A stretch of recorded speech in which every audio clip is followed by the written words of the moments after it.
L'enfant, alors qu'on sait il adore son père et qu'il a vraiment envie de le retrouver, il reste debout, il ne bouge pas, il lui touche à peine l'épaule. Et même après, quand le père le serre, on sent que l'enfant, lui, bon, il ne réagit pas trop. Disons que ça m'a choqué. Je ne voulais pas de mélo. Comment? C'est un peu mélo, oui. Peut-être. Voilà. Comment je pourrais dire?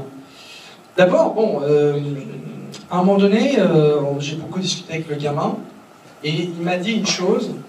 Il m'a dit, ça fait combien de temps que j'ai pas vu mon papa? Alors je dis, ça fait 10 mois. Ah. Et il me dit, est-ce que c'est quelqu'un d'autre?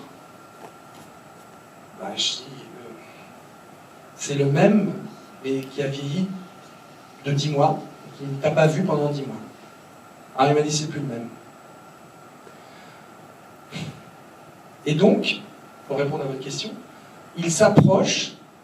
D'abord, quand il s'approche, il ne le voit pas, il est de dos, enfin, il est de profil, hein, il ne voit pas son visage.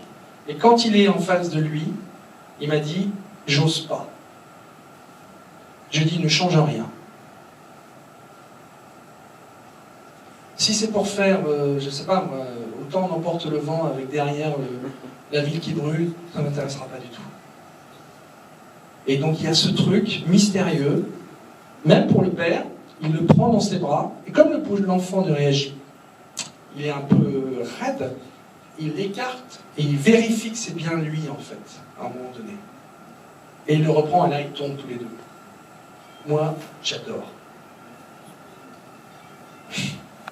Mais ça vient, voilà, la discussion. J'ai des idées, en fait, je considère mon scénario comme des propositions de jeu. Et c'est pas moi qui vais jouer. C'est les acteurs. Et à un moment donné, vous savez, je considère que nous, quand on écrit un scénario, on est comme un architecte. On construit une maison avec des fenêtres, et les fenêtres, c'est les personnages. Chaque acteur, très égocentré, c'est normal, va se mettre à sa fenêtre. Et de sa fenêtre, il va regarder ce que vous avez construit. Et il va sentir, voir des choses que vous ne pouvez pas voir. Il faut l'écouter. C'est parfois faux. Il faut faire le tri. Mais il faut d'abord l'écouter. Et quand ce gamin me dit que c'est plus mon papa exactement, là je me dis ouais.